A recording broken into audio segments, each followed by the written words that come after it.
વરસાદ કઈ પ્રકારે આગાહી છે અને કેટલું હજુ ખેંચાશે તેને લઈ અને શરૂઆત કરવી છે।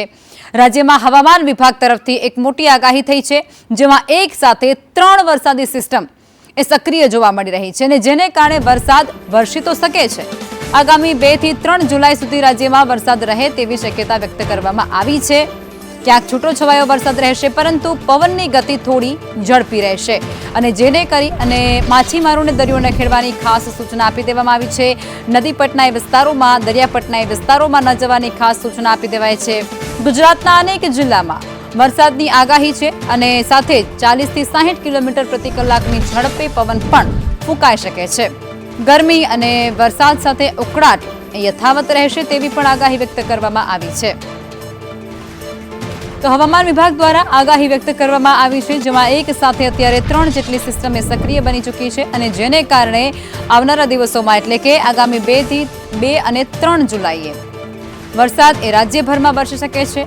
ક્યાંક છૂટો છવાયો વરસાદ પડશે તો ક્યાંક વધારે વરસાદ એટલે કે ભારે વરસાદ પણ રહી શકે।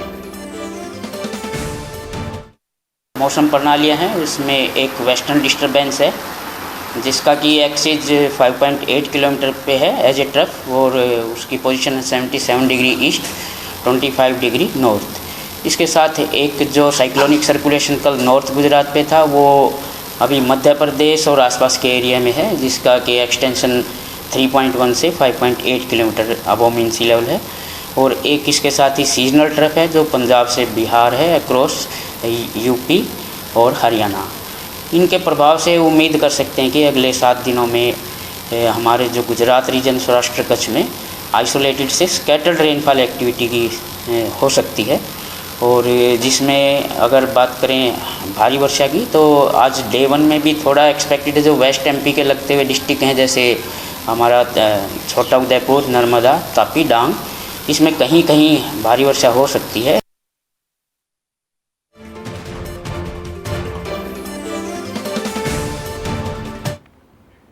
હવામાન વિભાગની આગાહી વચ્ચે દાહોદ જિલ્લાના વાતાવરણમાં એકાએક પલટો આવ્યો છે અને પલટો આવતાની સાથે જ ગ્રામ્ય વિસ્તારોમાં મેઘરાજાની ધમાકેદાર એન્ટ્રી પણ થઈ ગઈ છે। જિલ્લાના પુસરી, કતવારા અને ગમલા સહિતના જે ગ્રામ્ય પંથકો છે તેમાં અત્યારે ભારે વરસાદ ખાબક્યો છે અને આ અણધાર્યા વરસાદને કારણે સમગ્ર પંથકની અંદર વાદળછાયું વાતાવરણ છવાઈ ચૂક્યું હતું અને વરસાદ વરસવાની શરૂઆત થઈ હતી। પહેલા તો અસહ્ય ગરમી પડી હતી અને ત્યારબાદ ઠંડક પ્રસરતાની સાથે ધરતીપુત્રોમાં પણ ભારે ખુશીનો માહોલ જોવા મળી રહ્યો છે અને સ્થાનિક રહેવાસીઓ છે તે પણ અત્યારે ખૂબ ખુશખુશાલ જોવા મળી રહ્યા છે, કારણ કે ભારે ઉકળાટ, ગરમી અને અસહ્ય બફારો ત્યાં લોકો સહન કરી રહ્યા હતા અને ત્યારબાદ એકાએક વાતાવરણમાં પલટો આવે છે। આકાશ એકાડા ડિબાંગ વાદળો સાથે ઘેરાઈ જાય છે, ઠંડા પવનો ત્યાંથી વહેવાના શરૂ થઈ જાય છે અને વરસાદ પણ વરસવાની શરૂઆત થઈ જાય છે। ખેડૂતોમાં ભારે ખુશી જોવા મળી છે, સ્થાનિક લોકોમાં પણ ખુશી જોવા મળી રહી છે।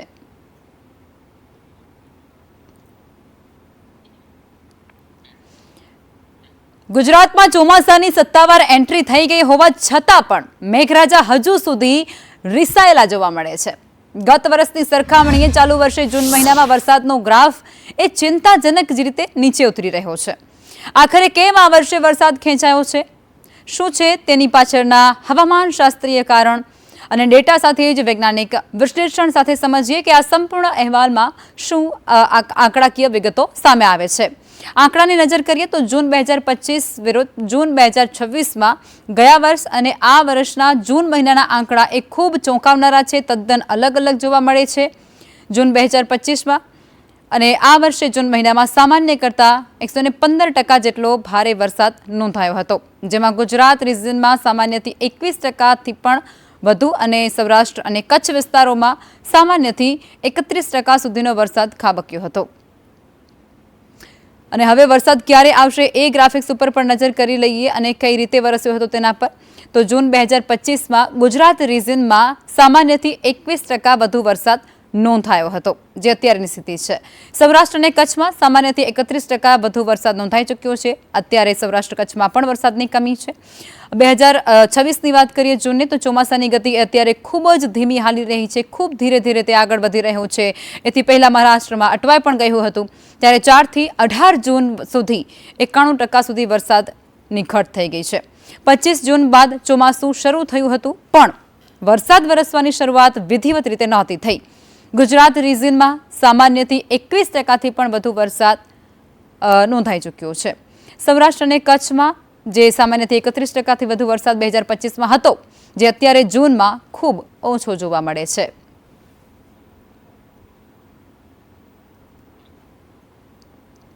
તો આ વરસાદને લઈને આપણે સિસ્ટમ સમજ્યા, જેની અંદર 2025માં કઈ પ્રકારની સ્થિતિ હતી અને અત્યારે 2026માં કઈ પ્રકારની સ્થિતિ છે. 2025ની સરખામણીએ અત્યારે 2026માં ખૂબ ઓછો વરસાદ એ ગુજરાતના અલગ અલગ જિલ્લાઓમાં જોવા મળી રહ્યો છે. ગુજરાત રિજિયનમાં સામાન્યથી જેટલો વરસાદ ગઈ વર્ષે એટલે કે 2025માં હતો તેનાથી ઘણું ખરું ઓછો વરસાદ આ વર્ષે જૂનમાં નોંધાયો છે. જૂન મહિનામાં ખૂબ જ વરસાદની કમી રહી છે, કારણ કે ચોમાસું એ ખૂબ ધીમી ગતિએ આગળ વધ્યું હતું. એ મહારાષ્ટ્રમાં કેટલા દિવસો માટે અટવાઈ પણ ગયું હતું. મહારાષ્ટ્રથી તે આગળ વધી મુંબઈ સુધી પહોંચ્યું હતું, પણ ત્યાંથી એ ધીમે ધીમે તે આગળ વધી રહ્યો છે અને હજુ પણ વરસાદ એ 2જી અને 3જી જુલાઈ સુધી ક્યાંય આવે તેવા અણસાર ખૂબ ઓછા જોવા મળી રહ્યા છે. આ પરિસ્થિતિ એ ખૂબ ચિંતાજનક છે. અલ નીનોની અસર પણ અહીં પડી રહી છે. દક્ષિણ પશ્ચિમ ચોમાસું એ આ જ કારણોસર મોડું પડ્યું છે. ઓછા વરસાદના મુખ્ય કારણોમાંનું એક છે, જેમાં ભેજયુક્ત પવનની તાકાત એ ઘટી ગઈ છે, જેને કારણે ચોમાસું વિલંબમાં છે. ભેજયુક્ત પવનોની તાકાત ઘટતા કેરળમાં પ્રવેશ બાદ ચોમાસું એ 2 અઠવાડિયા સુધી ધીમું પડી ચૂક્યું હતું અને પ્રશાંત મહાસાગરમાં અલ નીનોની સ્થિતિ એ હજુ પણ સક્રિય હતી અને જેને કારણે આ ચોમાસું મોડું પડ્યું છે. અસરકારક લો પ્રેશર સિસ્ટમો એ ન બનતા વરસાદી પ્રવૃત્તિ એ ખૂબ ઓછી રહી છે. અસરકારક લો પ્રેશર સિસ્ટમો ન બનતા વરસાદી પ્રવૃત્તિ ઓછી રહેવાને કારણે ગુજરાતની અંદર સાથે જ અન્ય જે રાજ્યો છે ત્યાં પણ વરસાદની સ્થિતિ જોઈએ એટલી પ્રબળ નથી જોવા મળી. એટલે કે વરસાદ એ ખૂબ ઓછો રહ્યો છે. જૂન મહિનામાં ખાસ કરીને જે ગ્રાફ છે 2025થી 2026નો એ ખૂબ નીચો આવતો જોવા મળ્યો હતો. પશ્ચિમથી આવતા જે વેસ્ટર્ન ડિસ્ટર્બન્સ છે, જેને કારણે પણ ચોમાસાના પ્રવાહને ખૂબ પ્રભાવ પહોંચ્યો છે. ઉત્તર પશ્ચિમ તરફથી ગતિ એ ખૂબ ધીમી પડી ચૂકી હતી વરસાદની.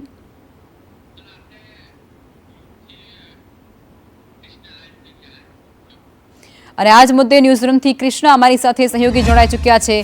કૃષ્ણા, 2025ની વાત કરીએ અને 2026ની વાત કરીએ તો ખૂબ જ જે આંકડો જે છે, ગ્રાફ છે, એ ખૂબ નીચો જતો જોવા મળે છે વરસાદનો. જી બિલકુલ, અલ નીનોને કારણે આ વખતે વરસાદમાં ખૂબ મોટો વિલંબ થયો છે. ને એટલું જ નહીં, જ્યાં જેટલો વરસાદ પડવો જોઈએ એમાં ખૂબ ઘટ વર્તાઈ રહી છે, એટલો વરસાદ નથી પડ્યો અને પરિણામે ખેડૂતોમાં પણ ચિંતા છે. સ્વાભાવિક છે કે સરકારે પણ કેન્દ્ર સરકારે કૃષિ મંત્રાલયે બેઠક બોલાવી હતી અને અલગ અલગ રાજ્યો, એમાં ગુજરાત પણ સામેલ છે, કે આવી પરિસ્થિતિનું નિર્માણ થઈ રહ્યું છે તો કયા રીતે એમાં જિલ્લાઓ જે આવરી રહેવામાં આવ્યા છે એને તૈયાર કરવામાં આવ્યા છે કે તમારે કઈ રીતે તૈયાર રહેવાનું છે જો આવી પરિસ્થિતિનું નિર્માણ થઈ રહ્યું છે તો વરસાદની ઘટ વર્તાઈ રહી છે, તો પાણીની ઘટ વર્તાઈ રહી છે. તો હવે આ બધા વચ્ચે હવે શું આગાહી કરવામાં આવી છે, કારણ કે આ એ સમય છે કે અત્યાર સુધીમાં મોટા ભાગના ગુજરાતમાં વરસાદ વરસી જવો જોઈતો હતો સાઉથ વેસ્ટ મોન્સૂનનો, પરંતુ અત્યારે આપણે જોઈએ છે કે ક્યાંક ક્યાંક હળવો છૂટો છવાયો વરસાદ પડે છે. એવો જોઈએ એવો વરસાદ હજુ નથી પડ્યો અને એ જ કારણ છે ખેડૂતોમાં ચિંતા છે. હવે આ વિંડીથી પણ સમજીશું અને અત્યારે આ 28 તારીખ માટે એટલે આજ માટે જે વરસાદનું પૂર્વાનુમાન જાહેર કરવામાં આવ્યું છે હવામાન વિભાગ તરફથી એ આપને બતાવીએ તો આજે મધ્યપ્રદેશ સાથે જોડાયેલા જિલ્લાઓ અને દક્ષિણ ગુજરાતના આજે તમામ જિલ્લાઓ છે જ્યાં કેટલાક સ્થળોએ હળવાથી મધ્યમ વરસાદની આગાહી કરવામાં આવી છે, જેમાં છોટાઉદેપુર છે, વડોદરા છે, ભરૂચ, નર્મદા, તાપી, સુરત, નવસારી, ડાંગ, દમણ, વલસાડ, દાદરા નગર હવેલીમાં કે જ્યાં કેટલાક સ્થળે હળવોથી મધ્યમ વરસાદ વરસી શકે છે. અને આ જે આપ ભાગ જોઈ રહ્યા છો મધ્ય ગુજરાતનો અને આ સૌરાષ્ટ્રના કેટલાક જિલ્લાઓ રાજકોટ, અમરેલી, બોટાદ, ભાવનગર, ગીર સોમનાથ કે જ્યાં છૂટા છવાયા સ્થળોએ એટલે કે આઇસોલેટેડ પ્લેસીસમાં હળવોથી મધ્યમ વરસાદ વરસી શકે છે એવું હવામાન વિભાગ તરફથી કહેવામાં આવ્યું છે. વિંડીના માધ્યમથી આપણે સમજવાની અહીંયા કોશિશ કરીશું. અહીંયા જેમ બતાવ્યું અને આ ઉપરાંત એક વાત એ પણ છે કે છત્તીસગઢ, ઝારખંડ, મહારાષ્ટ્ર અને મધ્યપ્રદેશના કેટલાક વિસ્તારોમાં હવે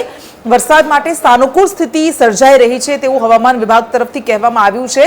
આ આપણે જે બતાવી રહ્યા છે એમાં સ્પષ્ટપણે દેખાઈ રહ્યું છે કે આ મધ્યપ્રદેશની આસપાસ જે સિસ્ટમ બની રહી છે મહારાષ્ટ્ર અને મધ્યપ્રદેશની બોર્ડર પર અને એની અસરના ભાગરૂપે આ દક્ષિણ ગુજરાતના અને મધ્યપ્રદેશને જોડાયેલા જે જિલ્લાઓ છે જ્યાં વરસાદ વરસી શકે છે એમાં ડાંગ સહિતના જિલ્લાઓનો સમાવેશ થાય છે અને અહીંયા સૌરાષ્ટ્રમાં જામનગર અને રાજકોટમાં કેટલાક સ્થળોએ છૂટોછવાયો વરસાદ વરસી શકે છે અને આપ જે જોઈ રહ્યા છો અમરેલી એના ધારી અને રાજુલામાં આ ઉપરાંત ભાવનગરમાં પાલીતાણામાં વરસાદ વરસી શકે છે અમદાવાદના ગ્રામ્ય વિસ્તારોમાં વરસાદ છૂટોછવાયો વરસાદ વરસી શકે છે જોકે જેવા વરસાદની અપેક્ષા છે ભારે વરસાદ વરસે એવા વરસાદની હજુ ક્યાંય સંભાવના નથી દેખાઈ રહી પરંતુ જે પ્રમાણે કહેવામાં આવ્યું છે કે જુલાઈની શરૂઆતથી એટલે કે 2-3 દિવસ બાદ ચોમાસું વેગ પકડશે અને ત્યારબાદ ગુજરાતના મોટાભાગના જિલ્લાઓને આવરી લે એવી સંભાવના છે.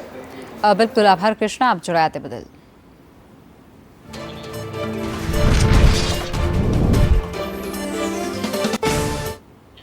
અમદાવાદમાં ચોમાસાનું આગમન થયા બાદ પણ પૂરતો વરસાદ ન વરસતાની સાથે જ વસ્ત્રાલમાં વરુણ દેવને પ્રસન્ન કરવા માટે તેને રીઝવવા માટે પ્રજન્ય યજ્ઞનું આયોજન કરવામાં આવ્યું.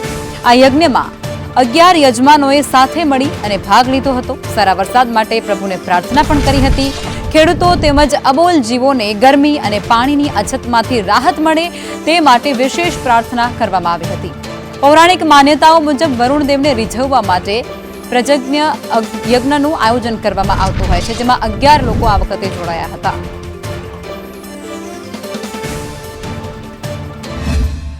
આપણે જોઈ શકીએ છીએ કે વરસાદની સિઝન જે ઋતુ હોય પતવા આવી છે પણ અત્યારે જે વરસાદ જોઈએ એ પ્રકારનો વરસાદ આ ધરતી ઉપર થયો નથી અને વરુણ દેવને રીઝવવા માટે આપણા ભારતીય સંસ્કૃતિના વેદોમાં આ પ્રકારના યજ્ઞ કરવા એવું સૂચવેલું છે અને એ સૂચવેલું છે એના આધારે આપણી સંસ્કૃતિના આધારે આ એક વરુણદેવને રીઝવવાનો પ્રયાસ છે જેના વરુણદેવ રીઝાય અને એમના અમીછાટના આપણી ઉપર આવે અને આપણી ઉપર આવે એના કરતાં ધરતીના જે મૂંગા પશુઓ છે જેને ખરેખર પાણીની તાતી જરૂરિયાત હોય છે એ દરેક જીવોનું કલ્યાણ થાય એના આધારે આ એક યજ્ઞનું આયોજન કર્યું છે. રાજ્યમાં ચોમાસું ખેંચાયું છે જેના કારણે ગુજરાતમાં લગભગ 78% વધુ વરસાદની ઘટ જોવા મળી રહી છે અને આ જ કારણથી હવે શહેરીજનો છે તે પ્રજન્ય યજ્ઞ કરી રહ્યા છે અને વરુણ દેવને રીઝવવાના પ્રયાસ કરી રહ્યા છે. મહત્વનું છે કે જ્યારે પણ વરસાદ પાછો ખેંચાતો હોય છે ત્યારે વરુણ દેવને રીઝવવા માટે આ પ્રકારનો પ્રજન્ય યજ્ઞ કરવામાં આવતો હોય છે જેથી કરીને વરુણ દેવ છે તે જલ્દીથી આવતા હોય છે. અમદાવાદના વસ્ત્રાલ વિસ્તારમાં આ પ્રકારનો યજ્ઞ અહીંયા થઈ રહ્યો છે જેનો એકમાત્ર ઉદ્દેશ છે કે ચોમાસામાં વરુણ દેવ છે તે જલ્દી આવે અને જે વરસાદની ઘટ હાલ જોવા મળી રહી છે તે પૂરી થાય. આપણી સાથે મહારાજ છે તેમની સાથે વાત કરશું. મહારાજ આજે પર્જન્ય યજ્ઞ કરવામાં આવ્યું છે શું તેનું મહત્વ? જે માની લો કે આ પર્જન્ય એટલે વરસાદ, જ્યારે વરસાદ ન વરસતો હોય અને એના માટે સ્થાનિક લોકોએ આ સુંદર મજાનું આયોજન કર્યું છે અને એમ કે સમયે સમયે વરસાદ વરસે તો જે અબોલ પશુ પંખી છે એને ઘાસચારા માટે કે પેટ પૂરતું કોઈ અનાજ ઉગે અને તો અનાજ ઉગે તો પશુ પંખી જીવી શકે. આપણે જોતા હશું કે છેલ્લા 4 મહિનાથી પ્રચંડ ગરમી પડી રહી છે અને લોકો ત્રાહિમામ થયા છે તો એના માટે આ સમય સમયે વરસાદ વરસે જેથી બધાના યોગક્ષેમ વરસતા રહે. જ્યારે વરસાદ ન વરસતો હોય એના માટે આ એક પ્રકારનો વરુણ દેવતાને રીઝવવા માટેનો યજ્ઞ છે. કેમેરા પર્સન કુંતલ મહેતા સાથે પ્રતિક જાદવ, સંદેશ ન્યૂઝ, અમદાવાદ. બનાસકાંઠાના પાલનપુરની શેરીઓ અત્યારે મેઘરાજા આવો અને ધરતીને લીલી છમ કરોના પરંપરાગત ગીતોથી ગુંજી ઉઠી છે. વરસાદ ખેંચાતા હવે મુશ્કેલીમાં મુકાયેલા સ્થાનિકોએ ભગવાનને મનાવવા માટે આસ્થાનો સહારો લીધો છે. બેચરપુરા વિસ્તારમાં મહિલાઓએ માટીમાંથી ઢૂંઢિયા બાવાજીની પ્રતિમા બનાવી અને તેના વધામણા કરી અને ઇન્દ્રદેવને રીઝવવા માટે ઘરે ઘરે ફરી અને શરૂઆત કરવામાં આવી છે. જેમાં હનુમાન મંદિરે ભજન કીર્તન કર્યા બાદ આ મહિલાઓ એ ઢૂંઢિયા બાવજીને લઈ અને નાચતી કૂદતી શેરીઓમાં નીકળી હતી. લોકમાન્યતા કંઈક એવી છે કે આ પૂજાથી ઇન્દ્રદેવ એ પ્રસન્ન થઈ જાય છે. દરેક ઘરની બહાર મહિલાઓએ પ્રભુને પાણી ચડાવી અને સારા વરસાદ માટે પ્રાર્થના કરી હતી. હવે મહત્વનું અહીં એ છે કે જિલ્લામાં વરસાદ ખેંચાતા ખેડૂતો અત્યારે ચિંતિત છે. વાવણી માટે ખેતરો તૈયાર છે પરંતુ વરસાદ નથી આવ્યા જેને લીધે આકાશ તરફ મીટ માંડીને ખેડૂતો બેઠા છે. ત્યારે આ વિજ્ઞાનના આ આધુનિક યુગમાં પણ આજે બનાસકાંઠામાં સંસ્કૃતિ અને અનોખી પરંપરા જીવંત છે.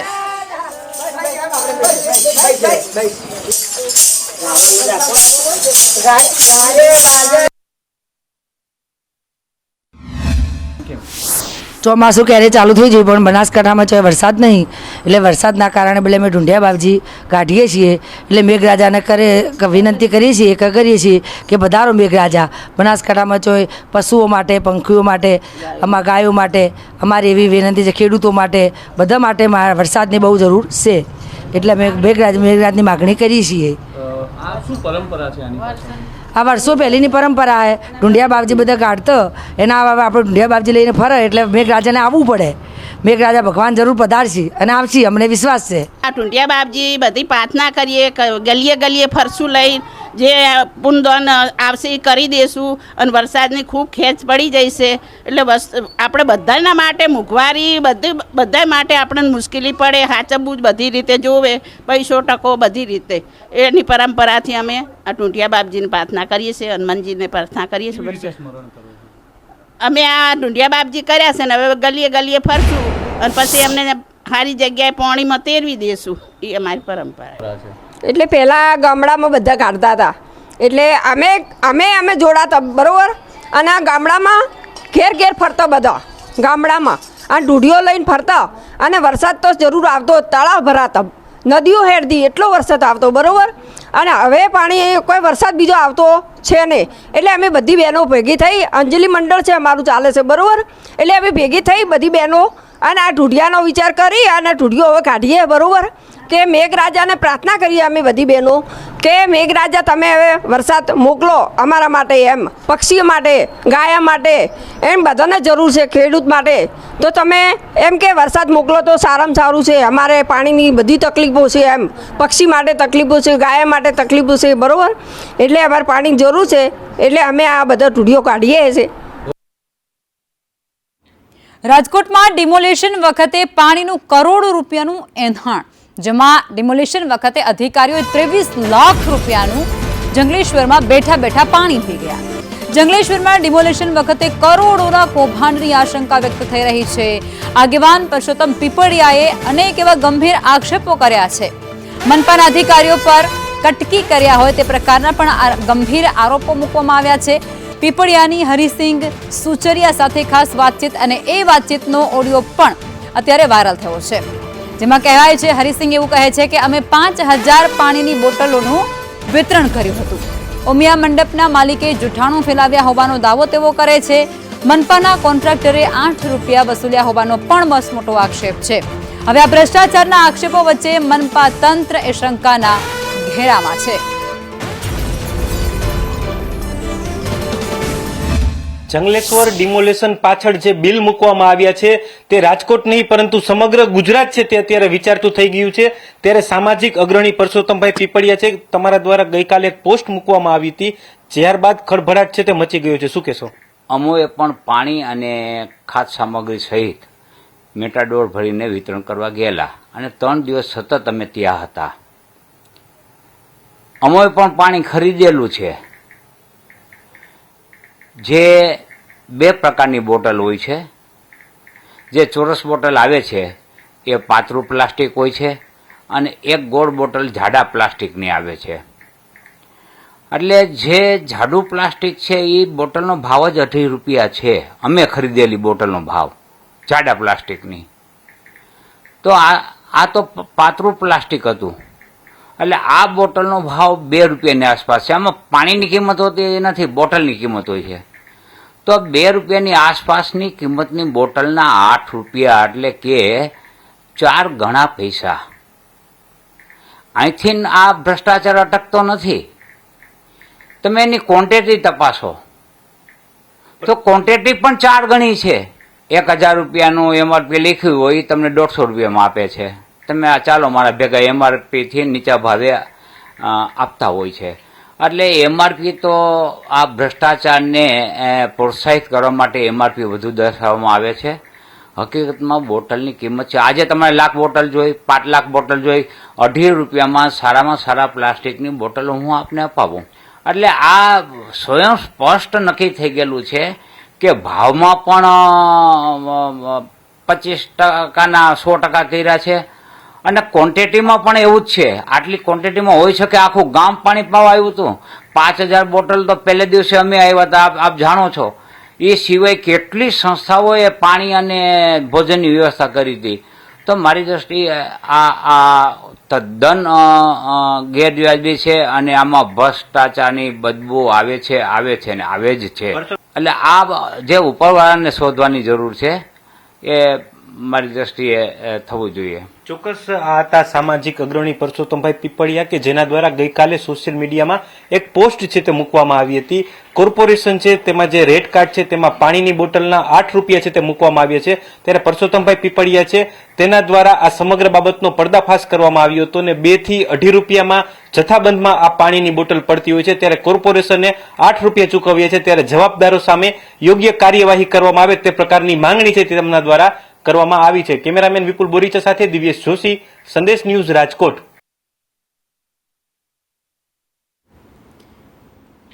રાજકોટના જંગલેશ્વર ડિમોલેશન બિલથી સ્થાનિકોમાં ખૂબ નારાજગી પ્રવર્તી ગઈ છે.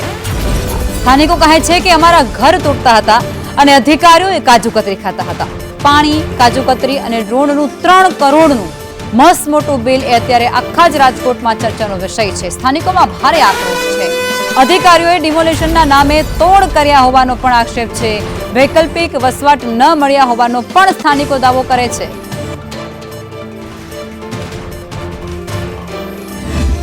જંગલેશ્વર વિસ્તારમાં જે ડિમોલેશન કરવામાં આવ્યું હતું આ ડિમોલેશન પાછળ કરોડો રૂપિયાના બિલ છે તે મૂકવામાં આવ્યા છે. હું તમને સીધા જ દ્રશ્યો છે તે જંગલેશ્વર ખાતેના બતાવી રહ્યો છું, કેમ કે જે કરોડો રૂપિયાના બિલ મૂકવામાં આવ્યા છે તે રાજકોટ નહીં પરંતુ સમગ્ર ગુજરાતને વિચારતું કરી દેવામાં આવ્યું છે. અહીં કાજુ કતરી પાછળ 13,51,000 જેવું બિલ છે તે મૂકવામાં આવ્યું હતું.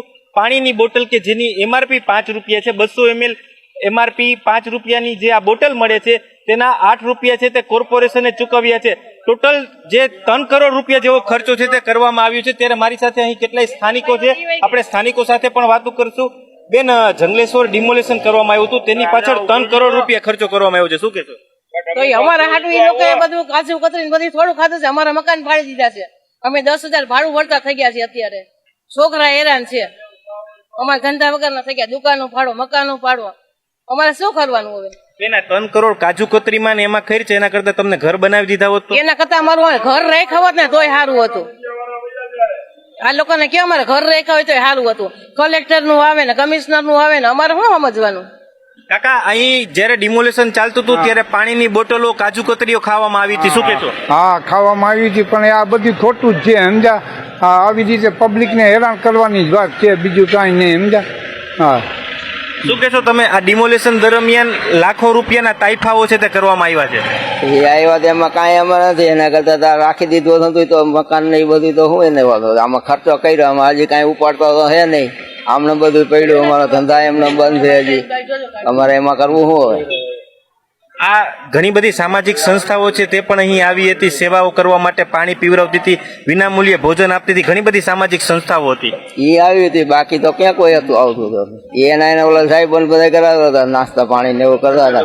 અને અહીંયા તો કાંઈ અમારે હજી આમ જો ને આ બધું એમને જ પડ્યું. 5 રૂપિયાની એમઆરપી વાળી બોટલ છે તે જથ્થાબંધમાં 3 રૂપિયામાં આવતી હોય છે, પરંતુ કોર્પોરેશને તેના રેટ કોન્ટ્રાક્ટ મુજબ 8 રૂપિયા છે તે ચૂકવ્યા છે. એટલે કે જે લોકો માટે જે આફત હતી કે જે લોકો 50 વર્ષ કે 60 વર્ષથી રહેતા હતા તેના આશિયાના તૂટ્યા હતા, તો બીજી તરફ જે તોડબાજ અધિકારીઓ છે તેને આ અવસર છે તેમાં બનાવી લીધો હતો અને તેને મોટો તોડ છે તે કર્યો હતો અને 3 કરોડ રૂપિયાના બિલ ચૂકવીને પોતાના ખીચા છે તે ગરમ કર્યા છે. કેમેરામેન વિપુલ બોરીચા સાથે દિવ્યેશ જોશી, સંદેશ ન્યૂઝ, રાજકોટ.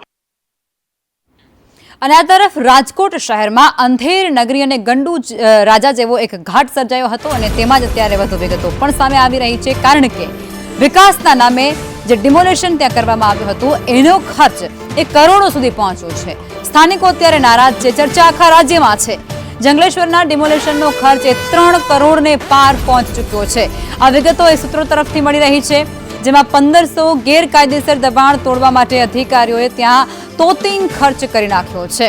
પાણીનો ખર્ચ 12 લાખને બદલે 23 લાખ સુધી પહોંચી ગયા હોવાનો પણ સૂત્રોનો દાવો છે. ત્યારે ભોજન, નાસ્તા અને લીંબુ માટે 27.20 લાખનો ખર્ચ કરવામાં આવ્યો છે. ડિમોલેશનની વિડીયોગ્રાફી પર પણ 24 લાખ રૂપિયા ખર્ચી દેવાયા.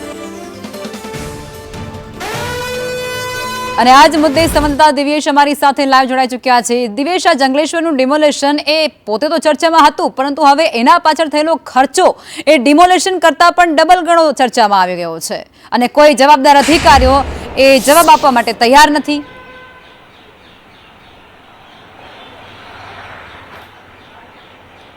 ચોક્કસ લખમાં વાત કરવામાં આવે તો રાજકોટનું જંગલેશ્વર ડિમોલેશન છે તેને રાજકોટ નહીં પરંતુ રાજ્યભરને વિચારતું કરી દીધું છે, કેમ કે 1500 મકાનો તોડવા માટે જે ડિમોલેશનનો ખર્ચ છે તે 3 કરોડને વધી શકે તેવી શક્યતા છે. અત્યારે જે 3 કરોડની આસપાસનો જે ખર્ચો છે તે કોર્પોરેશન દ્વારા રજૂ કરવામાં આવ્યો છે, જેમાં ખાસ કરીને વાત કરવામાં આવે તો નાસ્તો, પાણી, જે અલગ અલગ કેમેરા, ડ્રોન લેવામાં આવ્યા હતા, અલગ અલગ મશીનરીનો ઉપયોગ કરવામાં આવ્યો હતો, તે બધા બિલ 20 લાખને પાર છે. એટલે કે જ્યારે ડિમોલેશન થઈ રહ્યું હતું, લોકોના આશિયાના તૂટી રહ્યા હતા, લોકો ઉપર જે દુઃખના વાદળો હતા, ત્યારે અધિકારીઓ છે તે બેસીને કાજુ કતરીની મજા માણી રહ્યા હતા. 231 રૂપિયાનો પર પીસ કાજુ કતરી છે તે અધિકારીઓ છે તેના દ્વારા આરોગવામાં આવી હતી. અધિકારીઓ છે તે 23 લાખ રૂપિયાનું પાણી છે તે પી ગયા છે. જે અધિકારીઓ છે જે પાણીની બોટલ 200 ml કે જેની MRP 5 રૂપિયા છે તેને કોર્પોરેશનના અધિકારીઓએ 8 રૂપિયા લેખે ચૂકવી છે, ત્યારે જે આ જથ્થાબંધમાં આ પાણીની બોટલ છે તે 2 થી 3 રૂપિયાની આવતી હોય છે. કેમેરા, ડ્રોન માટેની જે વિડીયોગ્રાફી છે તેના માટેનું 24 લાખ રૂપિયાની આસપાસનું બિલ છે તે બન્યું છે. એટલે કે કોર્પોરેશનના જે અધિકારીઓ છે, તોડબાજ અધિકારીઓ, કે તેના દ્વારા જે અલગ અલગ બિલો છે તે મૂકવામાં આવ્યા છે, આ તમામ બિલો છે તે 20 લાખને પાર છે અને બિલમાં ચોક્કસ પ્રકારના સેટિંગ કરવામાં આવ્યા છે. જે જૂના પદાધિકારીઓ હતો તેના દ્વારા આ બિલ છે તેને આખરી મોહર છે તે કરી દેવામાં આવી હતી. તેમાં ખાસ કરીને પાણીનું બિલ છે તે ચૂકવાઈ ગયું છે, પરંતુ જે નવી લોબી આવતા તેના તમામ બિલો છે તે અત્યારે અટકાવી દીધા છે. બિલ બધા પેન્ડિંગ રાખી દેવામાં આવ્યા છે, કેમ કે જે આ બિલ છે તે કોઈ પણને ગળે ઉતરે એમ નથી, કેમ કે જે 1500 મકાન આ બધા વચ્ચે જે પ્રજાના પ્રશ્નો પણ સામે આવી રહ્યા છે અને પ્રજાના જે આક્ષેપો થઈ રહ્યા છે, ત્યારબાદ આ બિલ અટકાવાય એટલા જ જરૂરી મનપાના અધિકારીઓ માટે બની જાય છે. આપ જોડાયા તે બદલ આપનો આભાર દિવ્યેશ.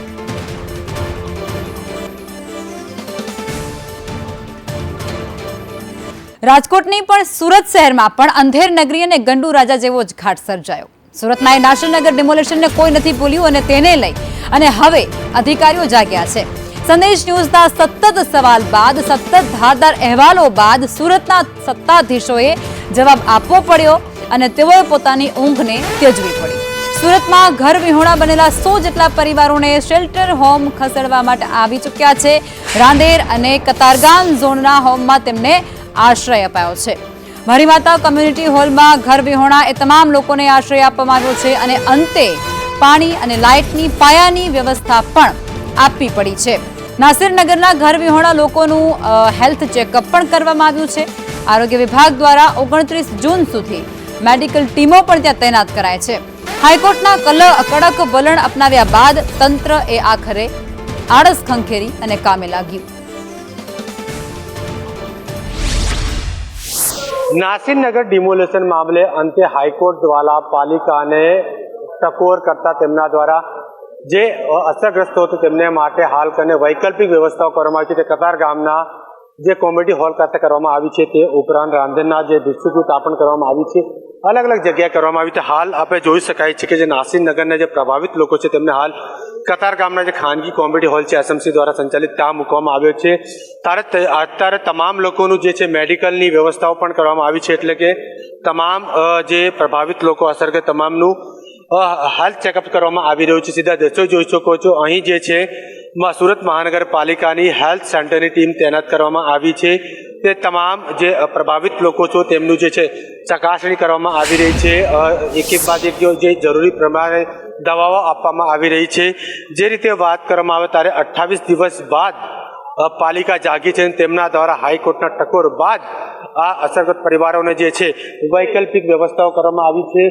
હાલ આપણે સંદેશ ન્યૂઝની ટીમ સતત આ મુદ્દે જે છે કવરેજ કરી રહી હતી, ત્યારે હવે અહીંયા જે આરોગ્ય કેન્દ્ર છે અને ત્યારબાદ કોમ્યુનિટી હોલ છે ત્યાં અંદરની તમને દ્રશ્યો બતાવીશ કે અંદર તમામ પ્રકારની વ્યવસ્થાઓ કરવામાં આવી છે. જે રીતે વાત કરવામાં આવે, લોકો જે છે ક્યાંક ને ક્યાંક હવે ચોમાસાના ગણિતના દિવસો બાકી ત્યારે તેઓ ત્યાં ખુલ્લા આસમાનની નીચે રહેતા હતા. હવે આપણે કેટલાક લોકોને પૂછવાનો પ્રયાસ કરીશું. જી જણાવશો, પાલિકાએ અંતે હાઈકોર્ટના ટકોર બાદ વૈકલ્પિક વ્યવસ્થાઓ કરી છે, વ્યવસ્થાઓ કઈ રીતની चाहिए? અત્યારે અહીંયા વ્યવસ્થા બહુ સરસ છે. અહીંયા મેડિકલ ટીમ પણ છે, બધી વસ્તુની વ્યવસ્થા છે. એ પહેલા જે ઓછી હતી એ પણ એ લોકો પુરવઠી કરી દીધી છે. બિછાવા પાથરવાનું, તકિયા, ગાદી, બધી વસ્તુ અહીંયા છે, અવેલેબલ છે. જમવાનું કઈ રીતનું છે? અને હવે વાત કરીએ ખેડૂત આંદોલન વિશે. મોરબીના જેતપર ખાતે ચાલી રહેલા એક ખેડૂત આંદોલન વચ્ચે સરકાર હવે તેમની બહારે આવી હોય તેમ તેમના તરફથી એક મહત્વની પહેલ કરવામાં આવી છે. ખેડૂતોને સરકારની ઉચ્ચ સ્તરીય કમિટી સાથે ખાસ ચર્ચા કરવા માટે આમંત્રણ આપવામાં આવ્યું. મોરબીના કલેક્ટરે ખેડૂતોને બેઠકમાં હાજર રહી અને પોતાની રજૂઆત કરવા માટેનો અનુરોધ કર્યો છે. હવે સરકાર અને ખેડૂતો વચ્ચેની આ ચર્ચા બાદ આંદોલનના ઉકેલ તરફ કોઈ માર્ગ નીકળે છે કે નહીં તેના પર સૌ કોઈની નજર છે.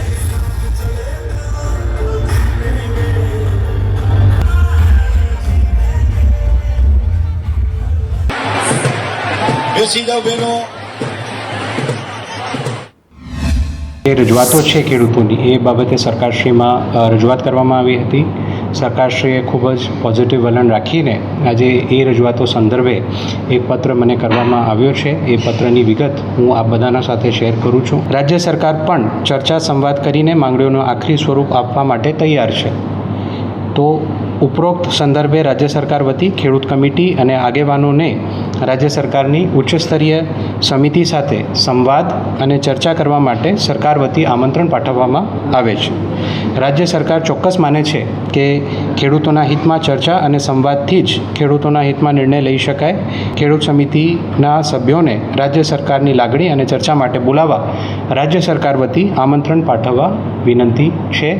તો આપ તમામ જે ખેડૂત મિત્રો છે એમને પણ હું રાજ્ય સરકાર શ્રી વતી જે આપની તમામ માંગણીઓ છે એના માટે ચર્ચા માટે આમંત્રિત કરું છું. મોરબીમાં ઉપવાસી છાવણી દ્વારા સરકારના આમંત્રણનો ઇનકાર કરી દેવાયો છે. પ્રાંત અધિકારી અને જે ડીવાયએસપી સહિતના અધિકારીઓ એ આમંત્રણ આપવા માટે પહોંચ્યા હતા ખેડૂતો પાસે, જેમાં નેતા નિકેત પંચાસરાએ સરકાર સાથે બેઠક કરવાના આમંત્રણનો સખત ઇનકાર કરી દીધો. તેમની માંગ કંઈક એવી હતી કે સરકાર પહેલા ખેડૂતોના દરેક સવાલોનો લેખિતમાં જવાબ આપે અને ત્યારબાદ આ વાતચીત કરવામાં આવશે.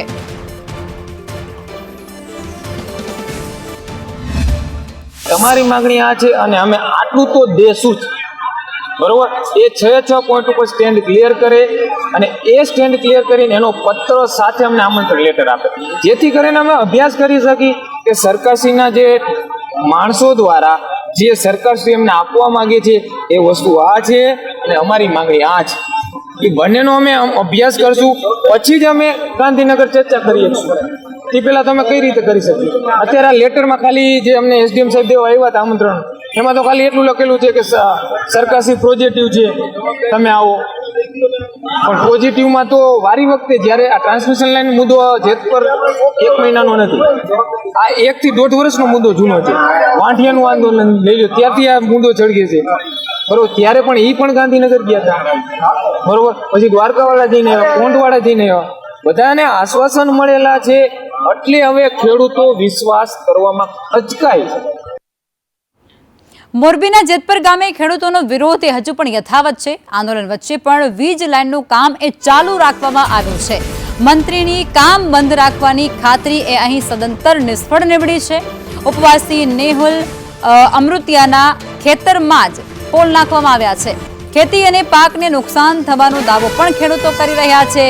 વધારાની જમીનના સામે યોગ્ય વળતરની માંગ પણ તે લોકો કરી રહ્યા છે. પરંતુ સ્થિતિ શું છે તે અહીં સ્પષ્ટપણે જોઈ શકાય છે કે એક તરફ મંત્રી દ્વારા એવું કહેવામાં આવ્યું હતું કે જ્યાં સુધી આ આંદોલન નહીં સમેટાય, ખેડૂતોના યોગ્ય જે સવાલો છે, જે પ્રશ્નો છે તેનું નિરાકરણ નહીં આવે, તેમને સંતોષકારક જવાબ નહીં મળે, ત્યાં સુધી આ જે કામગીરી છે થાંભલા લગાવવાની એને સ્થગિત કરવામાં આવશે. પણ ના, હવે આ એવી તસવીર એક સામે આવી છે કે જ્યાં આંદોલન એક તરફ ચાલી રહ્યું છે અને બીજી તરફ ત્યાં થાંભલાનું કામ આગળ વધી રહ્યું છે, જેને કારણે ખેડૂતો એ વધુ ઉગ્ર બની ચૂક્યા છે અને તેમના દ્વારા હવે જે સરકાર સમક્ષ લડી લેવાના મૂડમાં વધારે આક્રોશ જોવા મળી રહ્યો છે, ઉગ્રતા આવી ગઈ છે.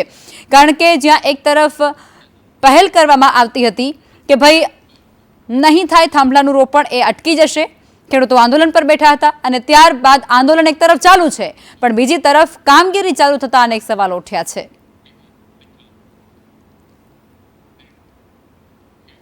સરકાર દ્વારા કરવામાં આવેલા જમીન સંપાદનના મુદ્દે જામનગર જિલ્લાના ધરતીપુત્રો હવે આર પારની લડાઈ માટે મેદાને છે.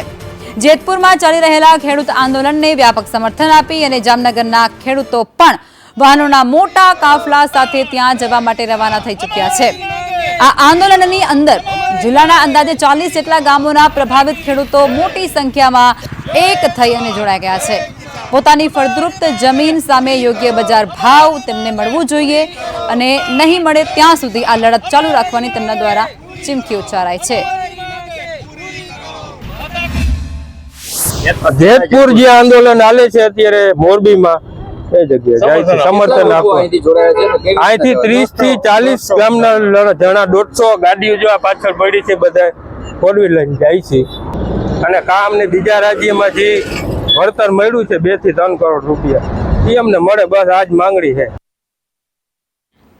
અને આજ મુદ્દે સંવાદદાતા ઉપેન્દ્ર અમારી સાથે જોડાયા છે. ઉપેન્દ્ર, જામનગરથી પણ 40 જેટલા ગામના પ્રભાવિત ખેડૂતો હવે પહોંચી રહ્યા છે મોરબી અને ત્યાં તેઓ ખાસ જે ઉપવાસી આંદોલનો છે તેમની સાથે જોડાશે અને સરકારને ઉગ્રતાથી રજૂઆત કરશે.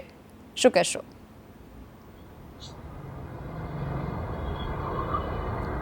ચોક્કસ જણાવી દો કે જે મોરબી ખાતે ચાલી રહેલા ખેડૂત આંદોલનને સમર્થન આપવા જામનગરથી મોટી સંખ્યામાં ખેડૂતો આજે જામનગરથી રવાના થયા છે. 50 થી વધુ વાહનના કાફલા સાથે આજે ખેડૂતો જામનગર શહેરના જે ઠેબા બાયપાસ છે ત્યાંથી આજે મોરબી ખાતે રવાના થયા હતા અને કિસાન આંદોલનને સમર્થન આપવા રેલી યોજી હતી. જામનગર જિલ્લાના અંદાજે 40 થી વધુ ગામના જે ખેડૂતો છે તે આ સમર્થનમાં જોડાયા છે અને ખેડૂતોનો મુખ્ય વિરોધ ઉપા પાક અને જમીનને નુકસાન કરતી વીજ લાઈન સામે છે.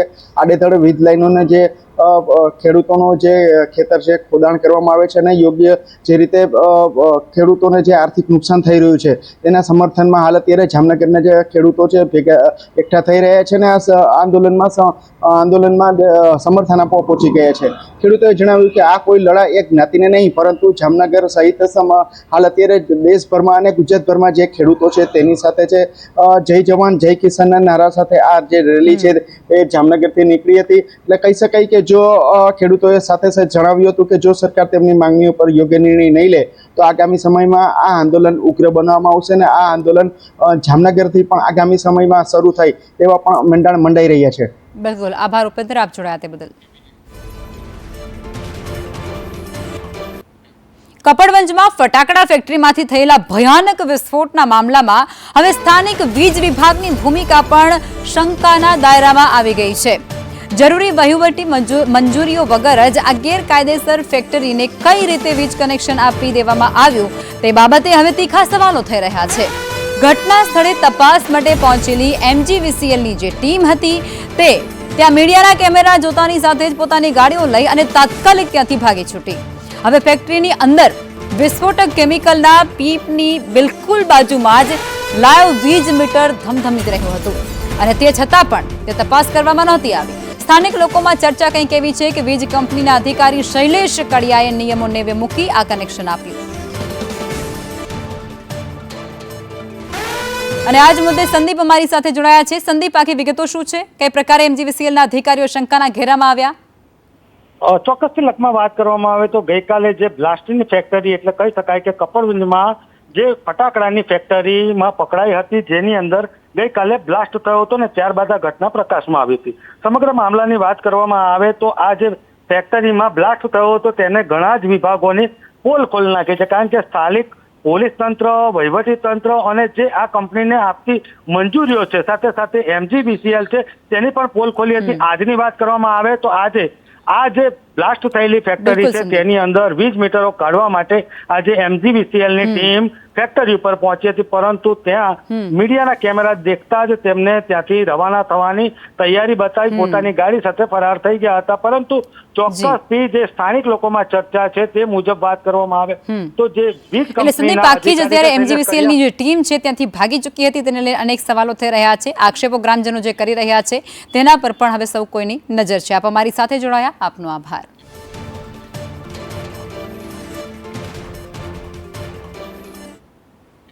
હવે દાદાનો બુલડોઝર એ ઝૂંપડાઓ સુધી સીમિત નથી, હવે તે બંગલાઓ સુધી પહોંચી ગયું છે અને એક્શન મોડમાં સ્ટેચ્યુ ઓફ યુનિટી નજીક બંગલાઓનું ડિમોલેશન થઈ રહ્યું છે. જેમાં જીએસ અને આઈએએસ કક્ષાના જે તત્કાલીન અધિકારીઓ છે તેમના બંગલા પણ તોડવામાં આવ્યા છે. શરત ભંગ બદલ આ બંગલા પર બુલડોઝર એક્શન થયું છે, કાર્યવાહી થઈ છે. શ્રી સરકાર થયેલી જમીન પર અધિકારીઓએ બંગલા બાંધી નાખ્યા હતા. નર્મદા વહીવટી તંત્ર દ્વારા 5 મકાનો જમીનધસ્ત કરી દેવામાં આવ્યા છે. 7 અધિકારીઓએ સરકારી નિયમોને નેવે મૂકી અને મકાનો બાંધી દીધા હતા. 2019માં 13 ઉચ્ચ અધિકારીઓને પ્લોટ આપવામાં આવ્યા હતા. શાંતિપૂર્ણ માહોલમાં ડિમોલિશનની કામગીરી ત્યાં સંપન્ન થઈ છે. શરત ભંગ થતા રાજ્ય સરકારે એક્શન લીધો છે અને કુલ 13 ઉચ્ચ અધિકારીઓને જમીન ફાળવવામાં આવી હતી.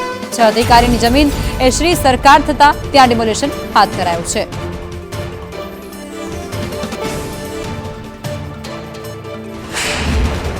દુનિયાની સૌથી ઊંચી પ્રતિમા સ્ટેચ્યુ ઓફ યુનિટી નજીક જે 2019માં અધિકારીઓના પ્લોટ ફળવાયા હતા, પરંતુ એમાં શરત ભંગ થતા જે 13 અધિકારીઓને જે પ્લોટ ફળવાયા હતા, જેમાં 6 જેટલા અધિકારીઓના પ્લોટ શ્રી સરકાર કરવામાં આવ્યા છે અને 7 અધિકારીઓના મકાનનું ડિમોલિશનની કામગીરી હતી, પરંતુ 2 અધિકારીઓ સ્ટે હતા. 5 અધિકારીઓના જે મકાન છે એ તોડવાની કામગીરી ચાલી રહી છે. સ્ટેચ્યુ ઓફ યુનિટીનો જે નજીકનો વિસ્તાર છે, ગરડેશ્વરનો જે વિસ્તાર છે, અને તમે તસવીરમાં જોઈ રહ્યા છો કે જે અધિકારીઓના મકાન છે તેઓ સાથ સરકાર પણ આપી રહ્યા છે ને ડિમોલેશનમાં તમે જોઈ શકો છો કે એમનો જે સામાન છે એ સામાન અહીંયાથી કાઢવામાં આવી રહ્યો છે અને આ જે મોટા મકાનો છે એને તોડવામાં આવ્યા છે. ખાસ વાત એ છે કે આ બાબતે અનેક વખત રજૂઆત થઈ હતી. નર્મદા જિલ્લાની સંકલનની બેઠકમાં પણ આ પ્રશ્ન ઉઠ્યો હતો. આ ઉપરાંત સીઓમાં આ બાબતે ફરિયાદ મળતા દાદાનું બુલડોઝર આ જિલ્લાના ઉચ્ચ અધિકારીઓના મકાનો પર હાલમાં ફરી રહ્યું છે. એટલે કે અધિકારીઓ જે મકાન બનાવ્યા હતા તેને અત્યારે જે ડિમોલેશન કરવાની કામગીરી ચાલુ રહી છે. કુલ જે 13 અધિકારીઓ હતા, જેમાંથી 7 અધિકારીઓએ મકાન બાંધ્યા હતા, પરંતુ 2 અધિકારીઓ સ્ટે લઈ આવવાના હોવાના કારણે અત્યારે આ 5 અધિકારીઓના મકાનનું ડિમોલેશન કરવામાં આવ્યું છે. આ તમામ અધિકારીઓ રાજ્યમાં ઉચ્ચ કક્ષાએ ફરજ બજાવી રહ્યા છે અને કેટલાક અધિકારીઓ આઈએએસના અધિકારીઓ જે છે અત્યારે નોકરી પણ કરી રહ્યા છે. અલગ અલગ વિભાગમાં ઉચ્ચ હોદ્દા પર રહેલા અધિકારીઓના મકાનો હાલમાં તોડવામાં આવી રહ્યા છે. નરેન્દ્ર પેપરવાલા, સંદેશ ન્યૂઝ, નર્મદા. નર્મદામાં ડિમોલેશનની કાર્યવાહી મુદ્દે હવે રાજકીય માહોલ પણ ગરમાઈ ચૂક્યો છે. આ ડિમોલેશન બાદ સાંસદ અને અધિકારીઓના સમર્થનમાં આવી ચૂક્યા છે અને સરકારમાં વર્ષો સુધી ફરજ બજાવનારાના મકાનો કેમ તોડવામાં આવ્યા છે તેને લઈને સવાલો કરી રહ્યા છે. નિયમ વિરુદ્ધ હોવાથી કાર્યવાહી કરવામાં આવી હોવાનું સ્પષ્ટીકરણ પણ કરવામાં આવ્યું છે. કાયદો બધા માટે હરખો હોવો જોઈએ. આ 7 અધિકારીનો કાયદો લાગે છે, એ કાયદો એની બાજુમાં જ ટ્રાઇબલ મ્યુઝિયમ બને છે. ટ્રાઇબલ મ્યુઝિયમની સામે એક હોટલ વાળાએ એ ટ્રાઇબલ મ્યુઝિયમ સરકારી જમીનમાં જ પોતાની હોટલ બનાવી દીધી છે પોતાના નામે કરીને, અને પાકો બાંધકામ પણ સરકારી જગ્યામાં કરી દીધું છે. ને એની બાજુમાં જ મહાકાળી મંદિર છે. મહાકાળી મંદિરમાં ખૂબ મોટી 5 સ્ટાર હોટલ બની રહી છે. એમાં 60-70 કરોડની માટી એકલી પુરાણનું બધું કૌભાંડ થઈ રહ્યું છે. તો આના માટે પણ અગાઉ વારંવાર રજૂઆતો થઈ છે. મીડિયામાંથી માંડીને બધી રીતના ઘણા બધા લોકોએ રજૂઆત કરી આવ્યું છે. તો ત્યાં કોઈ તપાસ થતી નથી. એ જ રીતના કેવડિયા વિસ્તારની અંદર પણ 5 સ્ટાર હોટલ આવે છે, એ બી સરકારના ધારાધોરણ નિયમ મુજબ નથી ચાલતી. એ કેટલા સરકારના નિયમોનો ભંગ કરે છે મને ખબર છે. નાનો માણસ, મધ્યમ વર્ગનો માણસ ભૂલ કરે, ગુનો કરે તો તેના પર કાયદાનો કોરડો વીંઝવામાં આવે છે. તો આ મોટા જે 5 સ્ટાર હોટલ બનાવી રહ્યા છે એની સામે પણ કાયદેસરની કાર્યવાહી કરવી જોઈએ. તપાસ થવી જોઈએ કે 50-60 કરોડની માટી કેવી રીતના પૂરી, ક્યાંથી લાયા. સુરેન્દ્રનગરમાં આપ પ્રદેશ પ્રમુખની મોટી જાહેરાત, જેમાં આપ પ્રદેશ પ્રમુખ ઈશુદાન ગઢવીનું આ મોટું એલાન. તેઓ કહે છે કે કિસાન મહાપંચાયતમાં ઘોષણા કરવામાં આવી છે તે અંતર્ગત 5 જુલાઈએ ગાંધીનગરમાં સામૂહિક ઉપવાસ કરાશે. ગાંધીનગર સત્યાગ્રહ છાવણી ખાતે આ કાર્યક્રમ યોજાશે. 100 હાઈ ટેન્શન લાઈન નાખવા મુદ્દે મીટિંગ થઈ હતી. મિત્રો, મેં માંગણી કરી છે મુખ્યમંત્રીને કે આજની જમીનનો ભાવ છે એ માન લો 25 લાખ કે 35 લાખ હશે, બરોબર કે નહીં? આ થાંભલો નાખે છે 25 વર્ષ પછી, 50 વર્ષ પછી, તો 25 વર્ષ પછી જમીનનો શું ભાવ હશે? 25 વર્ષ પછી જમીનનો શું ભાવ હશે? અને આ કોઈ કંપનીઓ મફતમાં વીજળી આપવા નથી આવી. આ કંપનીઓ કમાવા માટે આવી છે અને કરોડિયાને ઝાડાની જેમ થાંભલા નાખવા માંડ્યા છે આપણા ખેતરોમાંથી. તો મિત્રો, હું કહેવા માંગુ છું, મુખ્યમંત્રીને મેં લેટર લખ્યો છે કે આની સ્ટેટ લેવલની વળતર કમિટી બનાવો. તો મિત્રો, આ માંગણીઓ સાથે આજે હું એલાન કરું છું કે આજથી આ ખેડૂત આંદોલનની શરૂઆત થઈ છે. 5 તારીખે ગાંધીનગરમાં સત્યાગ્રહ છાવણી ઉપર આપણે સામૂહિક ઉપવાસ કરીશું.